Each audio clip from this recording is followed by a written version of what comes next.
Hey everyone, welcome back for another deep dive. Always a pleasure to be back.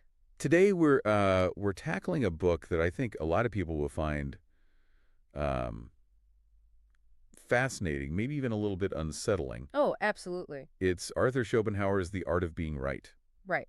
And this book is basically a playbook Yeah. for how to win arguments even if you're wrong. Mm. And it's kind of sneaky, right? It exposes all these little tactics that people use to get the upper hand in a debate. It really does. It's like Schopenhauer was peeking behind the curtain and revealing all the tricks of the trade. Exactly. And he lays out 38 of these I strategies. thank you. But we're going to focus on some of the most common and maybe the most sneaky ones today. The ones you've definitely encountered Oh yeah, for sure. out in the wild You'll be there. you'll be nodding along and cringing Yeah. as we go through these. Because we'll recognize them. Oh, absolutely.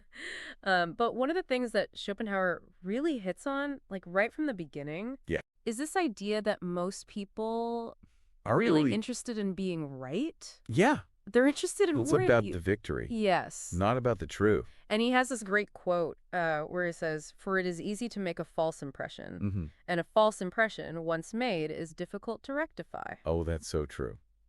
I mean, have you ever been in one of those arguments where you just, the other person is not actually listening to you? Oh, all the time. They're just waiting Yeah, they're just waiting to pounce. for their turn to talk. Yes. To like score points. To deliver their zinger, their Yeah. gotcha. Yeah, and it's infuriating because you realize you're not actually having a dialogue. Yes. You just Mhm. having two monologues happening at the same time. Right, you're talking past each other. Right. It's not about getting to the truth. It's about, winning. Winning. So okay, so let's dive into some of these tactics. Okay. So and one that I find particularly frustrating is this idea of extending the opponent's argument, Yes. which Schopenhauer talks about. And this is a classic. So how does that work? Basically, you take what your opponent is saying and you kind of stretch it. Okay. You push it to its most extreme, its most ridiculous conclusion. Like, so they're not even really arguing against your real position. Right. They're arguing against this, like, caricature of what you think. Exactly. They create a straw man argument. Mhm. So, for example, let's say you're saying, I think we should eat more vegetables. Okay, yeah. And then they say, oh, so you want everyone to be a vegetarian. You just want us to live in a world of lettuce and carrots. Exactly. No meat, no flavor. Right. They take your simple statement about eating more vegetables. That's reasonable. And they blow it up into this extreme, This crazy dietary restriction. which makes you look unreasonable, right? Yeah, you're like, wait a minute. And it forces you to then defend To defend this position that you don't even... that you never actually held. It And fools. it distracts from the original point, It's clever. which was just, hey, maybe we should all try to eat a little healthier. Right, yeah. But they've turned it into this whole other thing. And it makes you look like the crazy one. Exactly. Yeah, it's so manipulative. Ugh.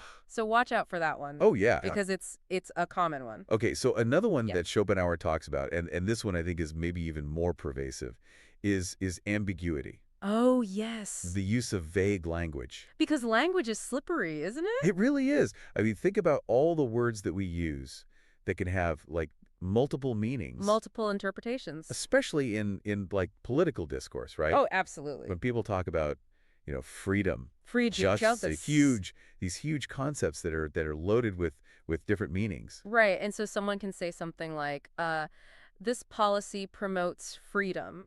Okay. But they don't specify what kind of freedom. Right. Are we talking about economic freedom? Are we talking about social freedom? Freedom of speech. Freedom of speech. It's deliberately vague. And it allows them to kind of, have it both ways. Exactly. Right? They could appeal to people who have different understandings of that word. And they can avoid actually having to define their terms. Right. Which would then, open them up to more scrutiny. Yeah, you can't pin them down. You can't pin them down. Because they're being so slippery with their language. Exactly. And so it makes it really difficult to have like a productive, honest conversation. Because you're not even working with the same definitions. Right. You're talking past each other again. Right. You're not on the same page.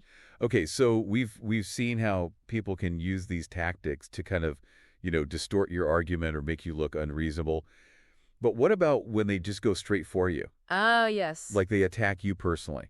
Schopenhauer calls this the ad hominem fallacy. The ad hominem. And this one is particularly nasty. Yeah, because instead of engaging with your ideas, Right. they attack your character, your appearance, your background, whatever. They try to discredit you as a person Right. so that your arguments will be dismissed. Like your ideas are automatically invalid. Right, because you're a bad person. Right. Or you're stupid or you're whatever. And this is so common. Oh, it's everywhere. Especially online. Especially online. You get into a debate on social media and someone will inevitably attack your profile picture. or your grammar. Yes. Or they'll bring up something completely irrelevant. Right, they'll dig up some old post of yours from like 10 years ago. To try to make you look bad. And it's like, how does that have anything to do with the argument that we're having right now? Right, it's a complete distraction. It's just a way to shut down the conversation. To shut you up. Yeah, and it's really disheartening because it makes you feel like they're not even interested in a real debate. they don't actually care about the issue. No, they just want to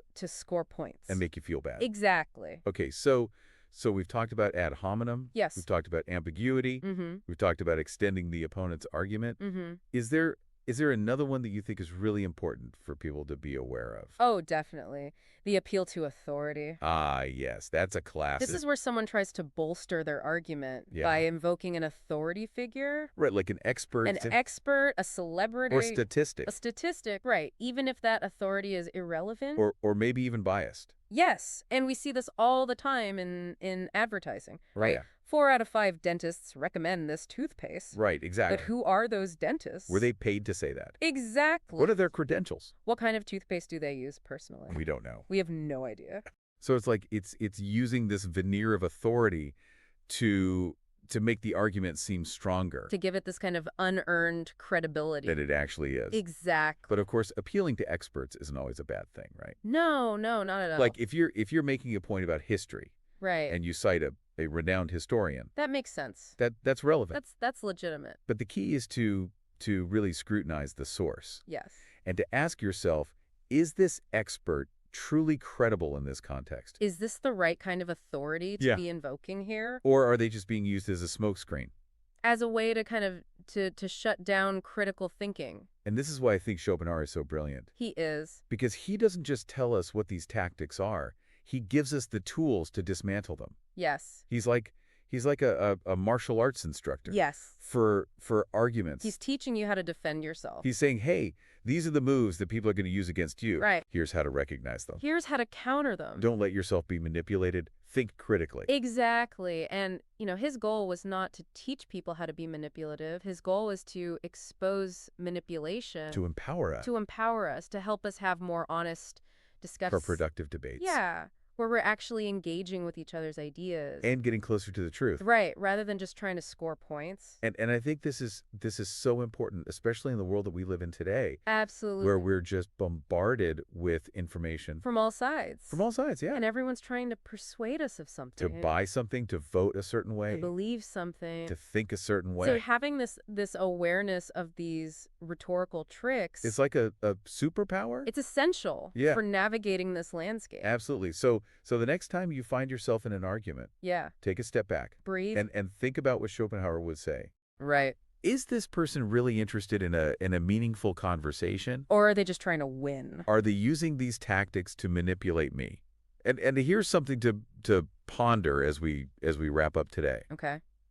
Now that you're armed with this knowledge, this awareness of these tactics, how might you have handled past arguments differently? Ooh, that's a good one. Could you have navigated those conversations more effectively? Could you have seen through the smoke and mirrors? Yeah, and how can you use this knowledge to be more persuasive in a positive way? Oh, that's a great question. To advocate for what you believe in without resorting to manipulation. Right, without having to stoop to those dirty tricks. To those sneaky tactics. It's a challenge. It is. But I think it's a challenge worth taking on. Absolutely. So thanks for joining us for this deep dive. It's been a pleasure. Until next time, stay curious and stay vigilant. And keep those arguments honest. Bye for now. See ya.